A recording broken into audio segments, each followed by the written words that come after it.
A boy opens his eyes and sees several cute maids excited to see him. His totally normal first response is to cast a fireball and incinerate them all, but just before he does so, he realizes that his hands are tiny. That brief moment of distraction throws his aim off, so he misses the maid and instead ends up blowing a hole through the castle walls instead. Fortunately, thanks to the fact that a fireworks show was going on, his blast did not cause a terror alert in the kingdom. The people are celebrating the birth of the new Prince Lloyd, while inside the castle, the maids are beginning to consider switching careers before they get turned to ash by this trigger-happy baby. Some time passes and we see that the maids decided to keep their jobs, but only after updating their life insurance policy. Right now, they are busy looking for the prince and can't find him anywhere, but moments after they leave, Prince Lloyd pops out from behind a pillar. He wants to get as far away from here so they don't find him, but as he was leaving, he ends up bumping into some officials. He asks them not to tell the maids he is here and they agree, but one asks if Lloyd would like to join them for some hunting to pass the time. Unfortunately, he is pretty busy right now, so he ignores the offer and just runs off to do his own thing.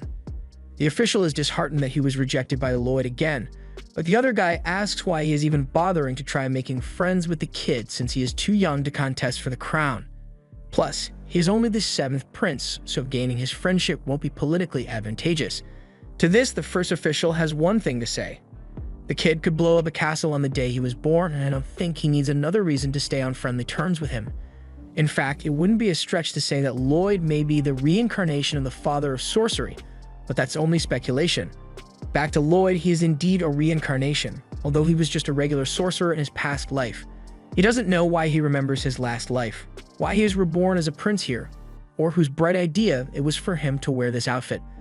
One thing he does know is that since he has the freedom to do so, he will live the same way he lived in his past life, and spend it all researching all kinds of wonderful magic.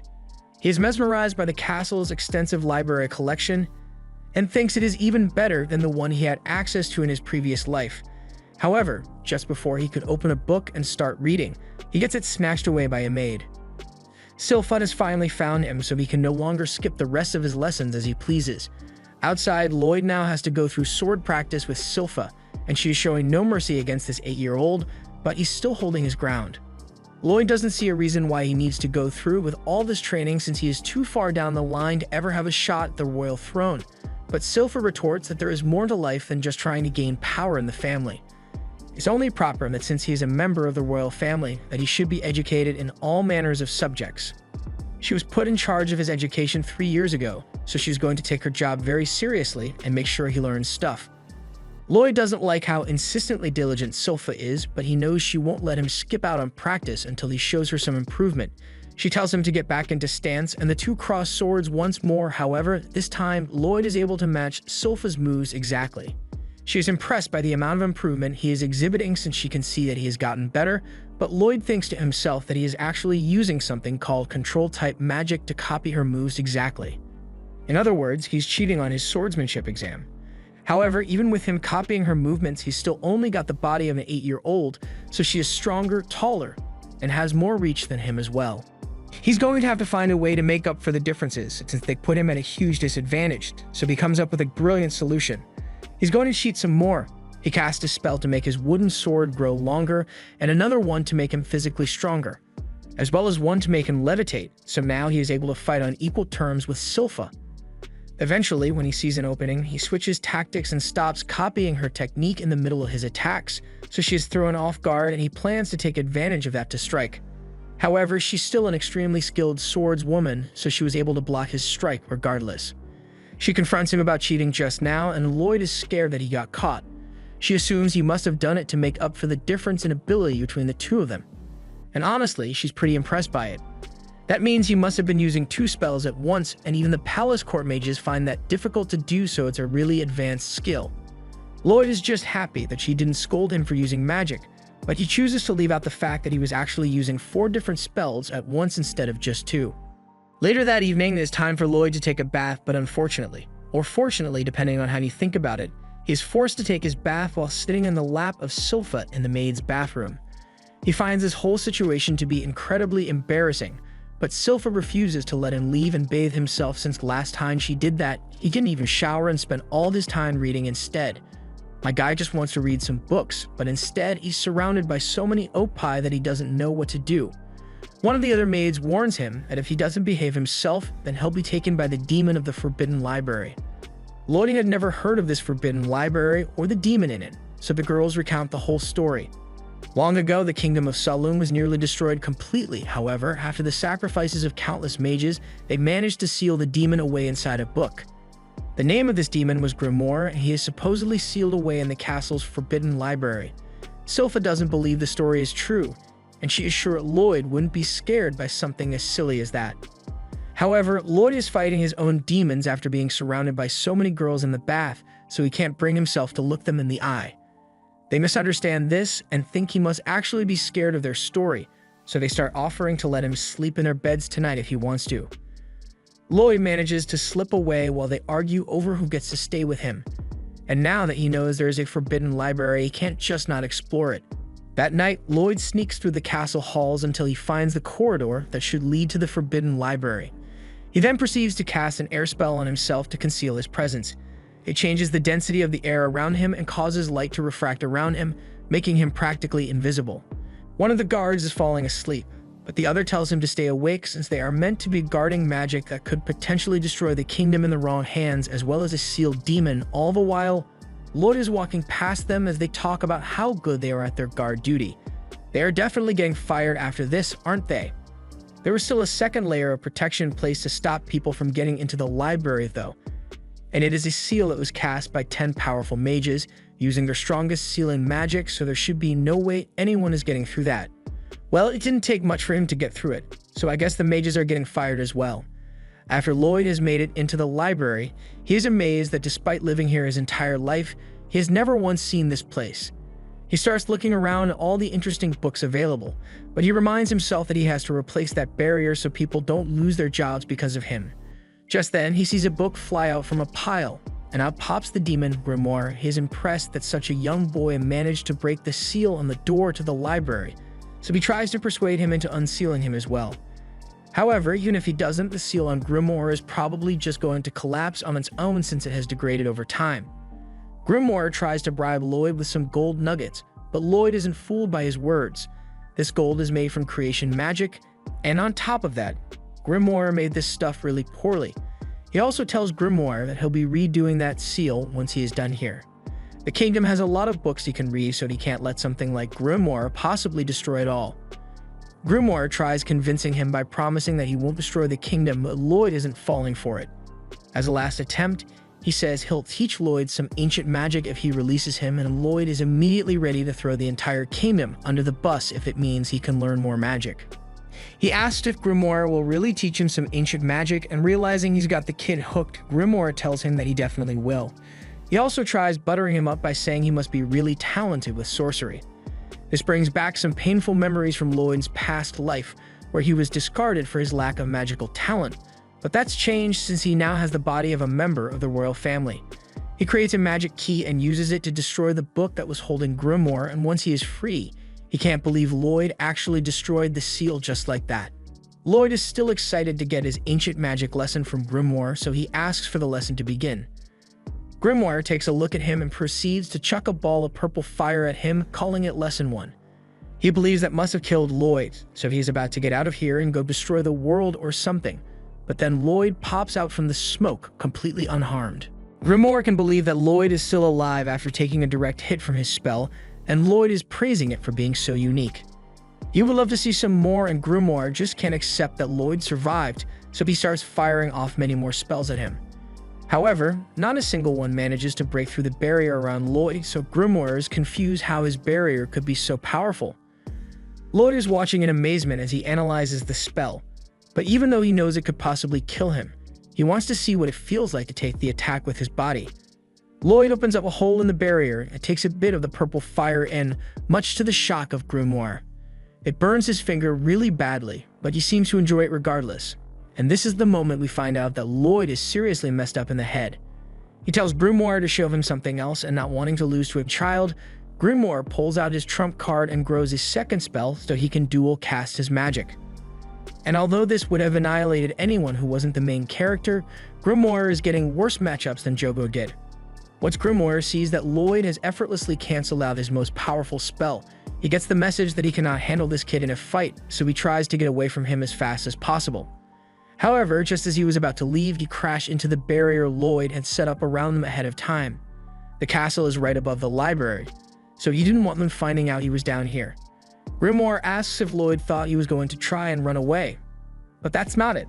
A long time ago, he made a mistake that raised everyone's life insurance, so he likes to be extra careful when he's using magic. He also put barriers up around all the books so that they wouldn't get burned up. But just when Grimoire was about to try throwing another magic spell, Lloyd stops him and says that he has seen enough of that one already. Now he wants to see what kind of defensive magic Grimoire can use, so he uses one of his own attack spells. It's safe to say that Grimoire is not going to enjoy this, and after the blast has ended, we see him laying on the floor as a defeated demon. Lloyd comes up to him and asks why he didn't use a barrier to defend himself, but nothing Grimoire could do would have saved him from that attack. Afterwards, Lloyd uses some magic to return the room back to normal, and Grimoire has been thoroughly tamed from his experience with Lloyd. He tells Lloyd that he is an amazing mage, but Lloyd thinks he is the one who is amazing since it turns out that demons can't be killed by magic, although it still hurts a lot. Lloyd is interested to find out just how much punishment Grimoire can take since he is supposedly immune to magical damage, but Grimoire doesn't want to agree to that, so he pledges his undying loyalty to Lloyd on the condition that he doesn't torture him. Lloyd agrees to take him on as a familiar, but torture will still be involved. Only slightly though. He tells Grimoire to transform so he doesn't scare people with the way he looks, so he turns into this chibi-looking goat and plans to butter him up so he can take control of his body.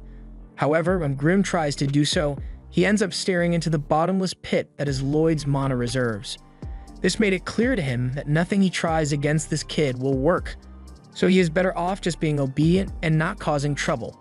With all that settled, Lloyd heads off to enjoy reading in the Forbidden Library as much as he wants. While still enjoying his reading session, Lloyd receives a visitor in the library which Grim alerts him to. He doesn't think much of it and just tells Grim to hide since he doesn't want anyone seeing him. But once the man speaks to him, Lloyd perks up because it turns out that it's his big brother Albert. Lloyd accompanies Albert for his daily training, so he, as well as a couple servants, all stand around as he gets ready to fire a spell at some targets. Albert casts a little flame spell so he can fire at the target, and while it's just a little one, size isn't all that matters. He uses his spell to strike the target dead center, so everyone gives him a round of applause. Grim asks Lloyd if Albert is really the second prince of the kingdom of Saloum, and Lloyd confirms as much. While he is no main character, he is decently capable physically, as well as being pretty smart, so it's not strange that people consider him a good candidate to succeed the throne. With the authority he possesses, he is allowed access to various facilities within the castle to keep his skills sharp, and sometimes he invites Lloyd to join in. It's one of the few occasions where Lloyd is permitted to cast attack spells within the castle, so he never passes up the opportunity. However, he wants nothing to do with the succession of the throne, so he can't be doing anything too fancy lest he gets dragged into the battle. Lloyd fires all his shots and barely grazes the target each and every time, which makes the brown-nosing noble look down on him for not being able to hit the targets. However, Albert won't be so easily fooled by Lloyd's facade of incompetence. He tells Lloyd that he wants to take a little break, so he is giving him free rein to do whatever he wants on the shooting range while he is gone. Lloyd is excited to get the whole shooting range to himself for once since there are a bunch of new magic spells he would love to try, like the double incantation thing Grim did when he was fighting Lloyd. Grim pauses for a moment and tells Lloyd that it's impossible for him to pull that truck off since it's something that only demons can do because they can grow a second mouth. Lloyd realizes he is right, so he comes up with a solution to the problem. He's just got to absorb Grim into his body and grow an extra mouth on his hand, no big deal. Grim is obviously shocked by the series of events that caused him to end up as a 10-year-old boy's hand, but he's just going to accept that Lloyd is crazy enough to try anything once. Since he now has a second mouth, Lloyd is ready to begin double casting a spell, so he asks Grim if he'll be able to follow along. Grim is confident in his spellcasting abilities, so he says he's ready to begin at any time, and they begin casting their spells in sync. However, Grim quickly realizes that he isn't built for the kind of exploits Lloyd's brain is running on. He asks what the hell Lloyd was just doing, but Lloyd is confused since he was just doing some basic spell stacking. Spell stacking is the process of abbreviating an incantation by adding in several other incantations to shorten the cast time. However, what Lloyd was doing was layering hundreds of spells on top of each other at once when normal spell stacking is done with 2 or 3 spells max.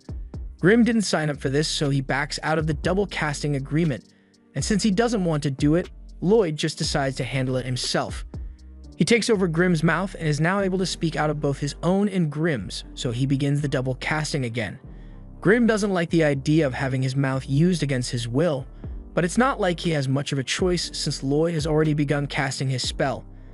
Lloyd is combining different spells like he's the Honored One, and even though he knows damn well that what he's about to do isn't safe, he's got to try this spell out on something.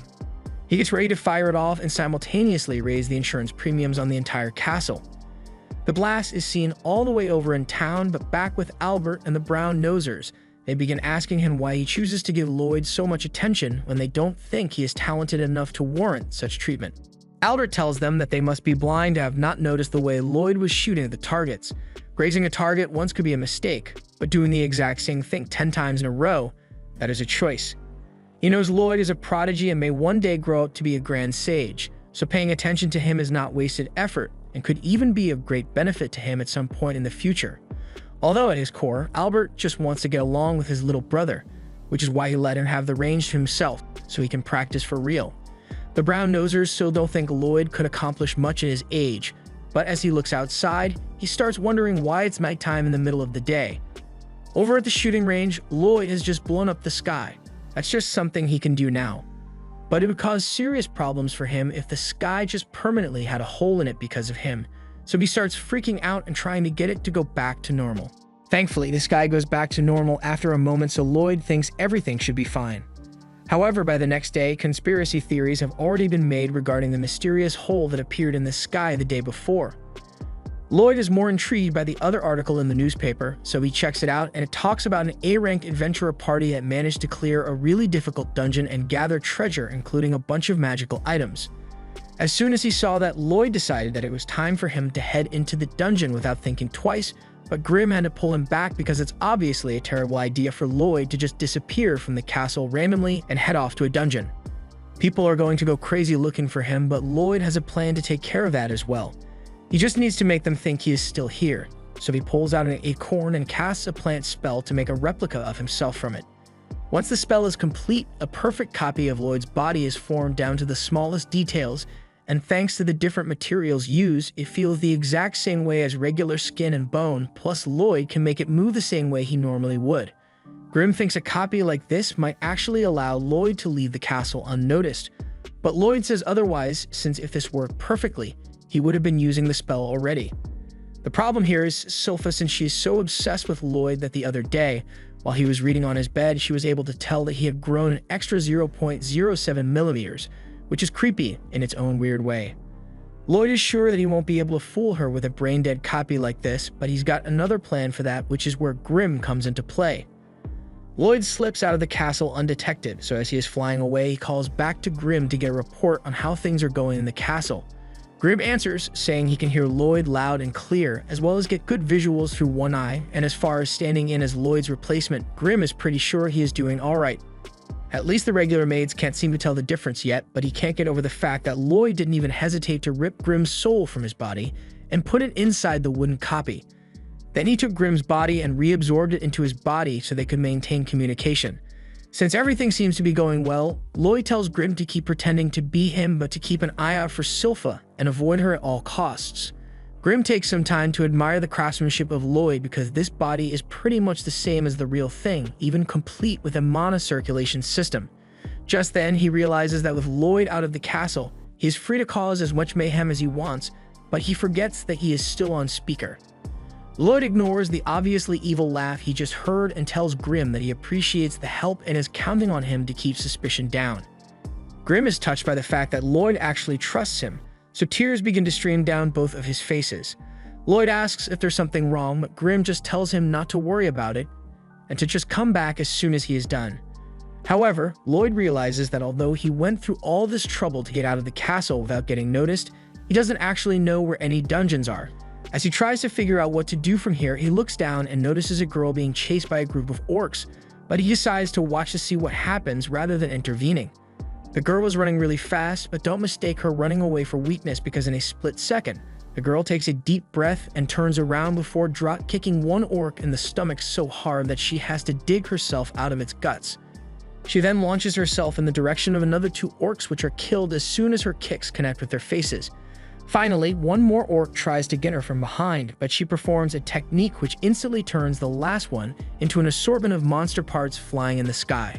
She stands victorious over the orc corpses in the most glorious of camera angles, and Grimm recognizes that she must be a martial artist, and Lloyd is intrigued to see what she can do since he knows about foreign countries that use energy called chi to fight.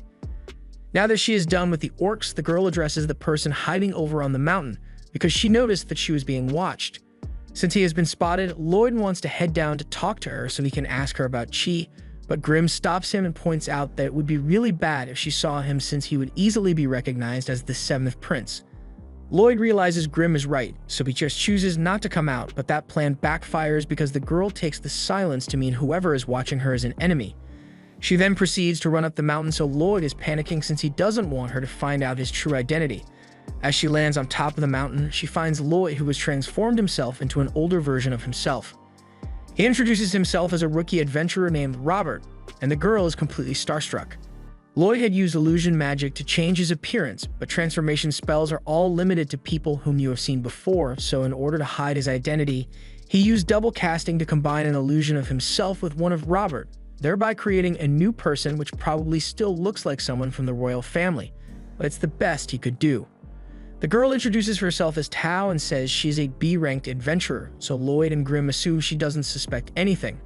The reason Tao suspects nothing is because her brain turned to must after seeing Lloyd. In her 18 years of life, she has never had a boyfriend before, so she left the dojo hoping to meet someone. However, it turns out that most guys don't actually want their head crushed between her thick thighs, so she's been out of luck in the dating market. However, since fate has brought her a hot guy, she will make sure he becomes her boyfriend. Robert tries to get away by saying he wants to go clear a dungeon, but Tao immediately offers to join him, so the two head there together. In the dungeon, Tao is killing monsters left and right, all to impress Robert with how strong her thighs are, but he is more interested in the random rocks on the ground than he is in her. They continue through the dungeon, and Robert asks why she chooses to adventure alone, so she answers that she hasn't been able to find any good party members due to the lack of candidates in the hot guy category, but Robert fits her criteria perfectly. They sit down to share a meal, so Robert takes the opportunity to ask Tao about the chi she had used earlier. She is surprised he knows about it since people in this country generally have no idea about anything other than magic. Robert knows it is greatly dependent on the way you breathe, and Tao adds that chi training is entirely based on breathing techniques. It allows you to circulate the chi in your body and reach physical heights that normally wouldn't be possible.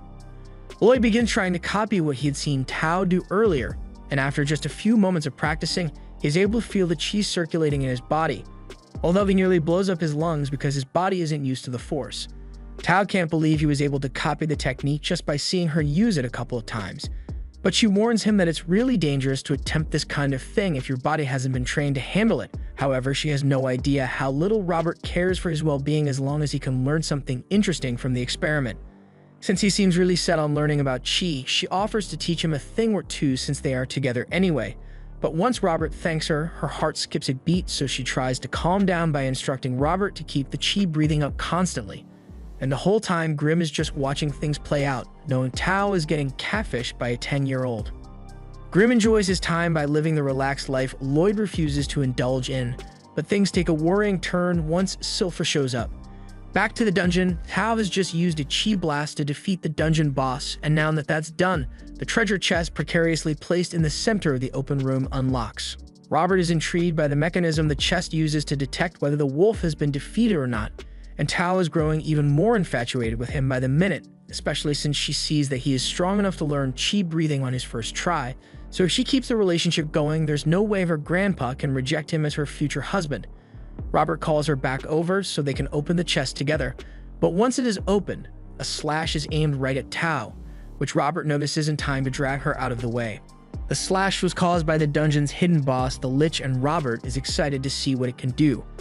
Tao is terrified of the Lich, but when Robert asks about the monster, she acts as if everything is fine and tells him he should leave the dungeon without her.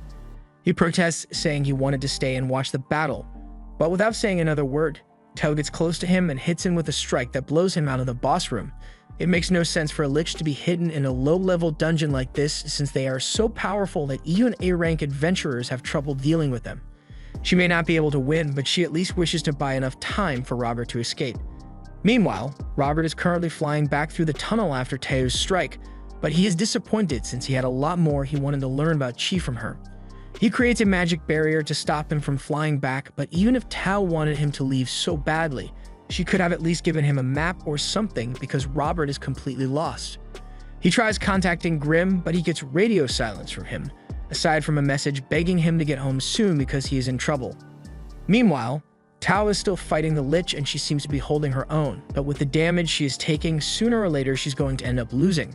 She really doesn't want to die, but she takes solace in the fact that she helped Robert get away. She then tries slowly backing away to see if she can escape as well, but as she tries this, the Lich starts talking.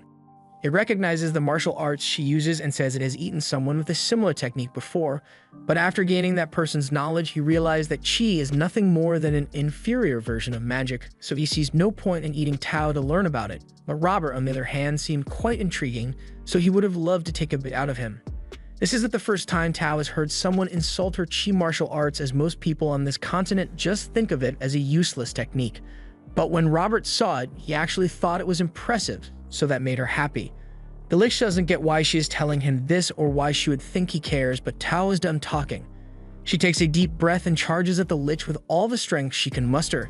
Even if the Lich raises a barrier, she doesn't stop pounding away. She has been training her body to use Qi for her entire life, giving up her precious time and never getting the chance to have a boyfriend, so she's not going to let him insult the technique.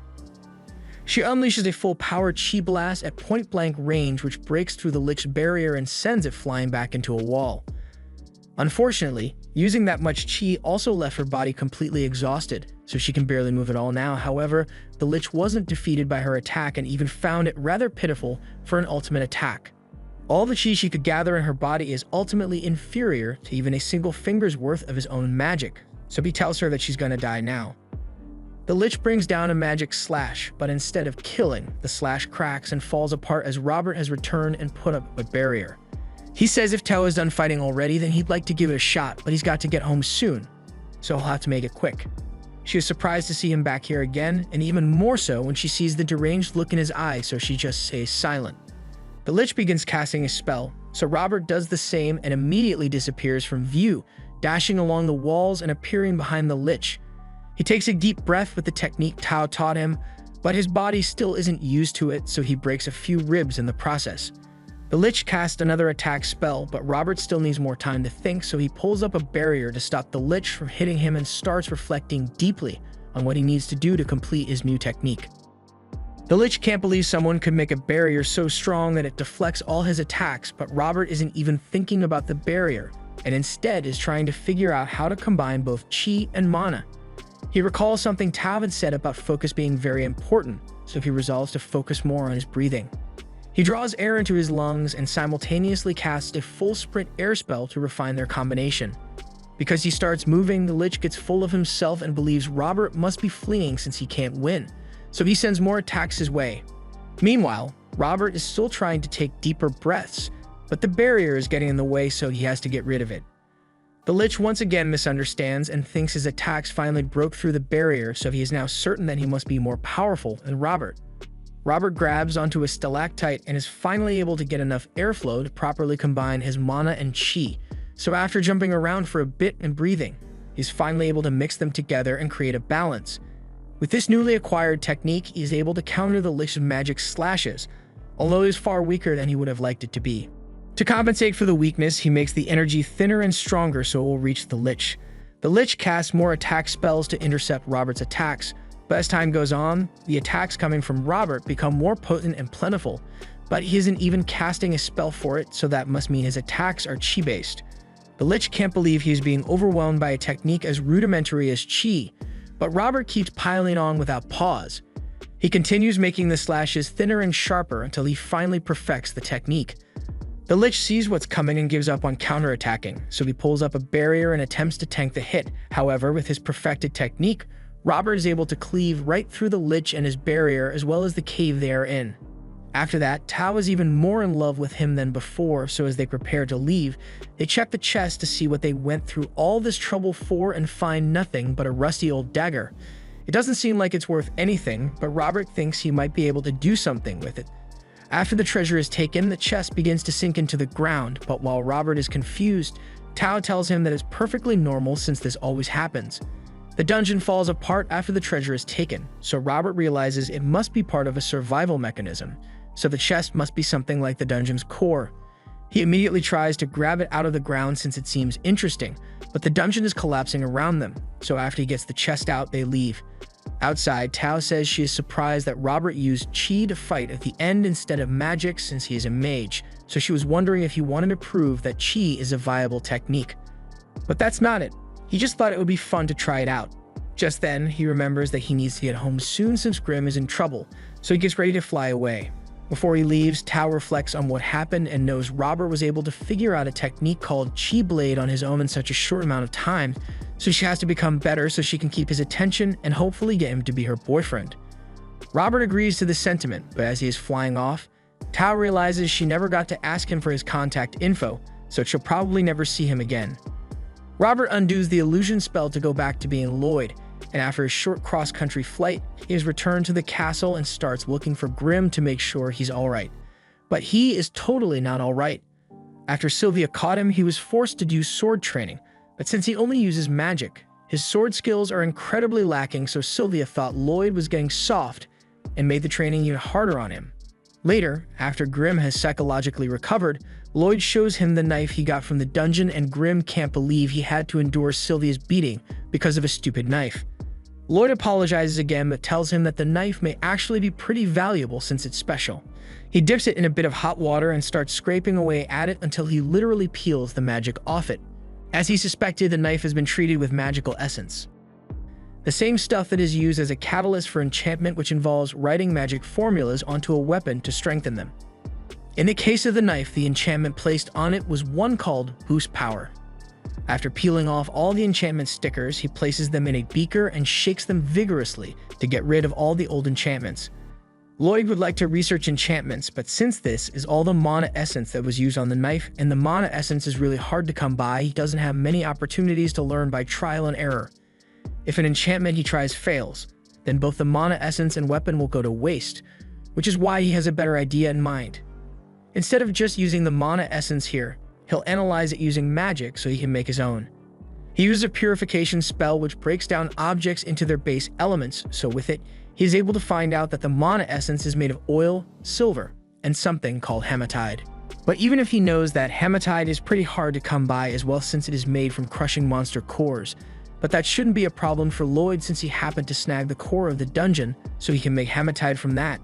Now all they need is oil, silver, and a bunch of weapons to test out enchantments on. Lloyd goes to meet his father and asks him for some spending money, so the king just pulls out a bag of silver coins to give him since he loves his son. Although he finds it strange that Lloyd wanted silver instead of gold coins, but he doesn't question it. He wonders how Lloyd is going to use his allowance, and we see exactly how he plans to use it as he starts melting knockdown with Grimm. Later, Lloyd is fighting with Sylvia again and uses some new tricks to try and get an edge on her, but even after using full sprint, she is still able to keep up with his movements. He takes it a step further and uses magic to make the ground uneven so he can get the drop on her. But once he goes in for a strike, he finds that Sylvia has disappeared, but he is unaware that she is simply hiding inside the dirt construct he made, so he gets obliterated. Sylvia won the battle, but she still gave Lloyd the oil he wanted even though the agreement was that he needed to be able to land a hit on her to get it. She says it is fine since she is just relieved that his poor performance last time they fought was just a fluke. Lloyd is grateful and promises to show her what he makes once he is done, but Sylvia assumes he's cooking something.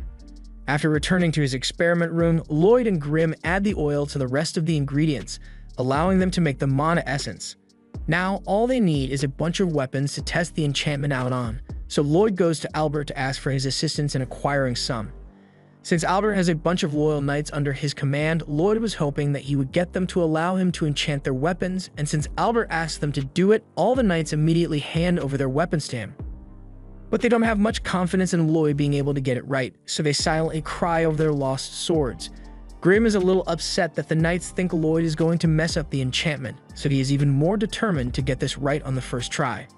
Lloyd starts in on the first sword and absolutely fills every inch of space available. However, he soon finds out that regular steel isn't able to handle that much enchanting as the sword shatters to pieces. He keeps trying and swords keep breaking until he eventually manages to get some of them to work.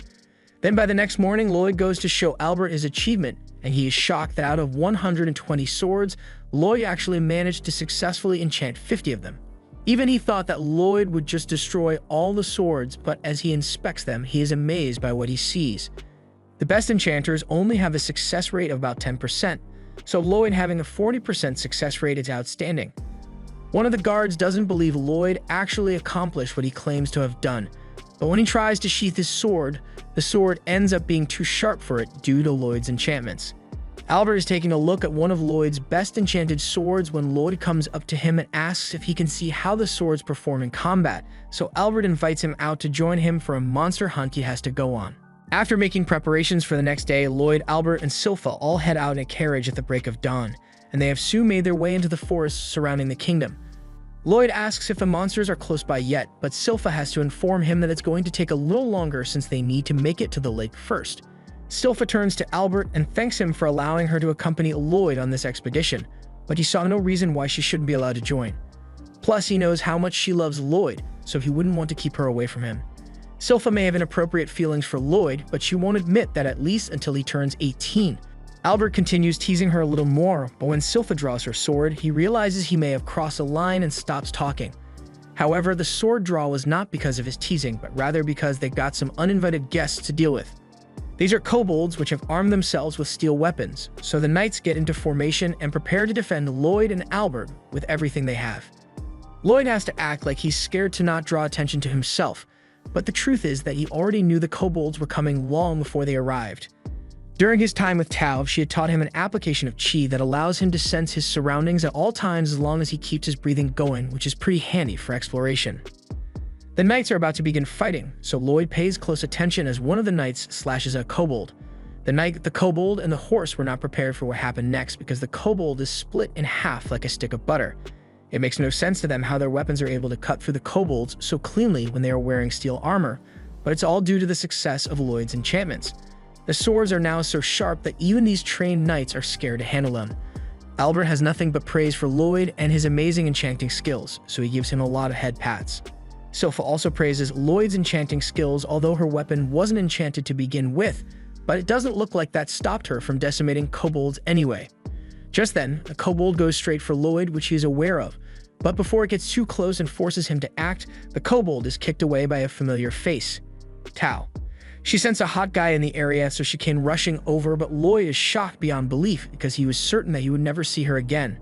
Tau turns her attention to Lloyd, and she can tell that he's using chi breathing to sense his surroundings, but since she doesn't know he's the same person as Robert, she has no idea where he could have learned it from.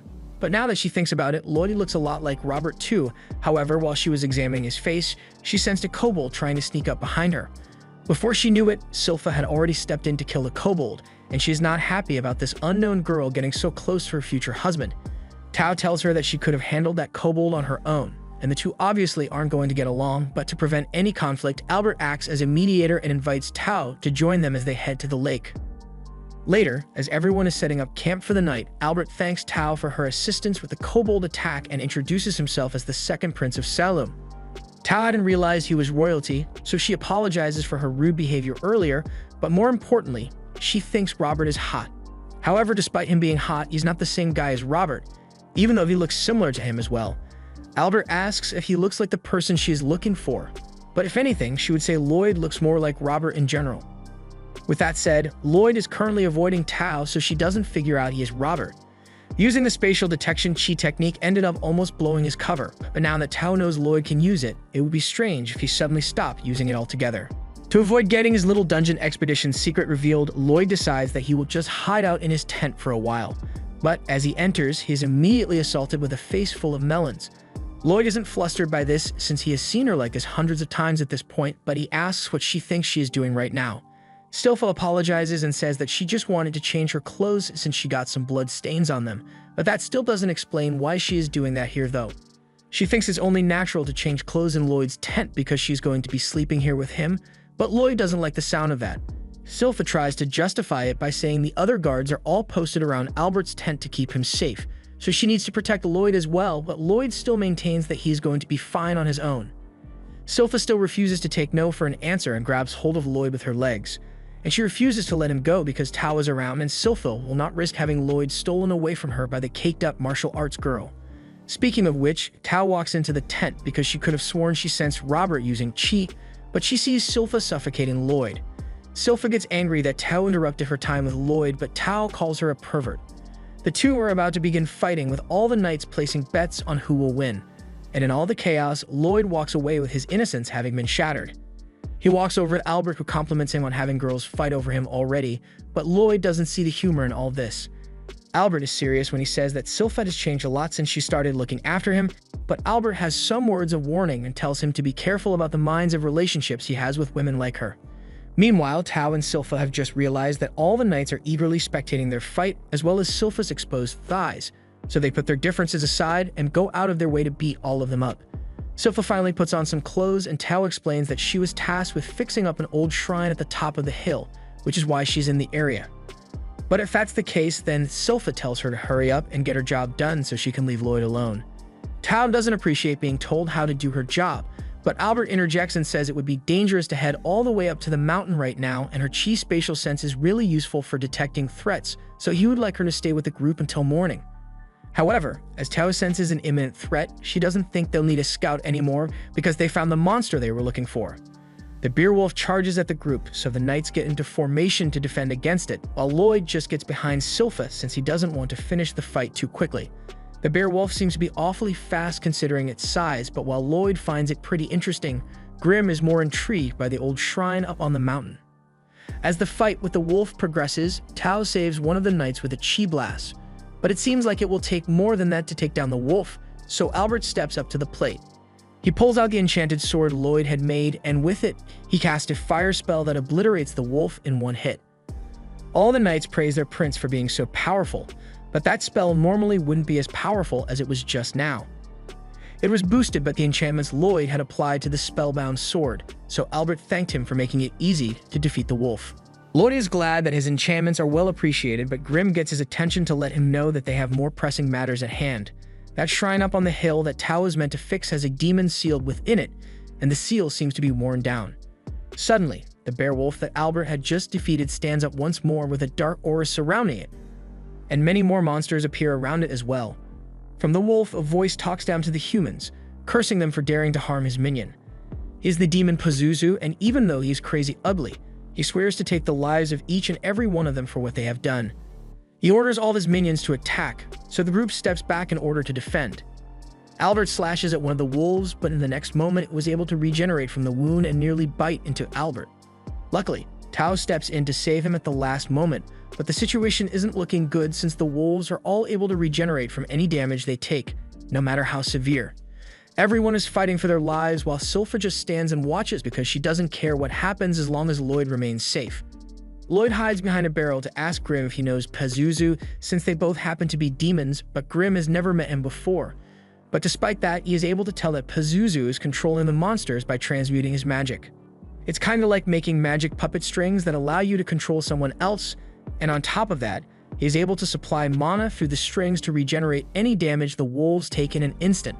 Unless Pazuzu himself is taken down, then this fight is never going to end. However, Lloyd stopped listening after he found out that there's something called mana transmutation, so he wants Grim to teach him how to do it. Grim doesn't think now is such a good time for that since the others are fighting for their lives out there, but Lloyd cares way more about learning than if his friends and family die, so he insists on Grim teaching him immediately. Meanwhile, Pazuzu is laughing his butt off since he is having such an easy time attacking these humans. But once Pazuzu insults Lloyd because he thinks he is a coward, all gloves are off with Silpha. She tells Lloyd that she's going to have to leave him alone for a little bit, and Lloyd is so engrossed in his transmutation lesson that he doesn't care what she does. Silpha steps up to Pazuzu and proceeds to call him an assault on all her senses with his ugly face and stanky breath. And since Lloyd is nearby, she can't allow him to pollute the environment any longer with his presence, so she'll kill him now. Pazuzu finds her threats funny because he sees no way she can win with just a sword. The wolves are under his control and will heal indefinitely as long as he supplies them with mana, and demons almost never run out of mana, so he can do this all day.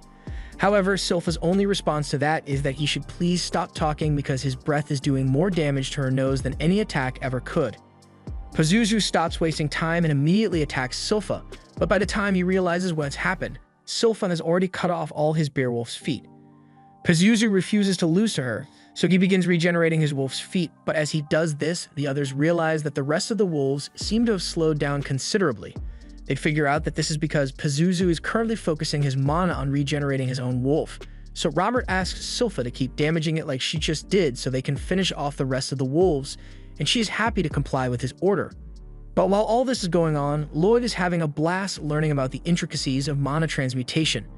Grim explains to him that it is no easy feat to pull this off, and Pazuzu is insanely talented to be able to control so many monsters all at once. Back to the carnage happening meters away, Silpha has just wounded Pazuzu once more, and as she lands next to one of the knights, she asks him to let her borrow his sword. She is entranced by the sword, and more importantly, by the fact that it was enchanted by Lloyd. But since he sees her attachment to Lloyd, Pazuzu starts talking about how he plans to dissect Lloyd and study his organs to find out what she thinks is so special about him. This makes Silpha unbelievably mad, and Pazuzu takes the opportunity to pounce from behind and eat her whole. However, that does not mean he defeated her, as from inside the mouth, she uses her swords to carve the wolf up with her dual blade technique. She then slashes its head off as it returns to the ground. However, she wasn't satisfied with just that, so she uses another dual blade technique to rip him out of the body of the wolf and carve him up on the ground for maximum suffering. Everyone is amazed after witnessing what Silpha can do when she gets serious, but Lloyd already knew she was strong, so it doesn't surprise him. Pazuzu dared to threaten Lloyd in her presence, which is an unforgivable sin in her eyes, so she draws her sword to his neck and prepares to finish him off once and for all. This was the end of episode 4. Thanks for watching. Subscribe to not miss the next part.